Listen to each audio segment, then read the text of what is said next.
শোণিতপুৰ জিলাৰ অন্তৰ্গত ঢেকিয়াজুলি আৰক্ষী থানা এলেকাৰ সূৰ্যপুৰত আজি দুই যুৱকক মাৰপিট কৰাৰ অভিযোগ উঠিছে।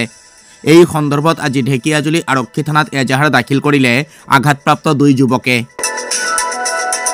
আজি ঢেকিয়াজুলি আৰক্ষী থানাত দাখিল কৰা এজাহাৰত উল্লেখ কৰা মতে বিক্ৰম পান্না আৰু জাষ্টিন তিৰ্কি নামৰ দুই যুৱক মটৰচাইকেলেৰে গৈ থকা অৱস্থাত অইন এখন ই-ৰিক্সাত থকা 5জনীয়া সুৰাহক্ত যুৱকৰ দল এটাই সামান্য কথাতে দুই যুৱকক মাৰপিট কৰি আঘাতপ্ৰাপ্ত কৰে। এই সন্দৰ্ভত ন্যায় বিচাৰি ঢেকিয়াজুলি আৰক্ষী থানাত আজি এজাহাৰ দাখিল কৰিছে আঘাতপ্ৰাপ্ত দুই যুৱকে। মানে আমাৰ ভাইটিহঁতে তিনখুৰীয়া বগান তেওঁৰ লগৰৰ ঘৰতে গৈ আছিলে, তেতিয়া টমটম ওলাই মানে মদ খাই গৈ আছিলে, সিহঁতেও গৈ আছিলে আৰু আমাৰ ভাইটিহঁতে স্কুটিতে গৈ আছিলে।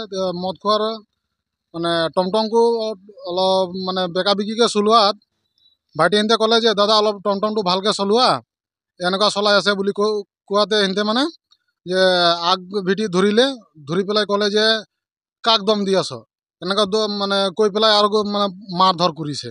আমি ঢেকিয়াজুলি থানাতে এজাহাৰ দাখিল কৰিছোঁ আৰু অতি সোনকালে সিহঁতকো মানে এৰেষ্ট কৰিব লাগিব, এৰেষ্ট কৰি বিহিত ব্যৱস্থা ল'ব লাগিব বুলি আমি প্ৰশাসনক আহ্বান জনাইছোঁ।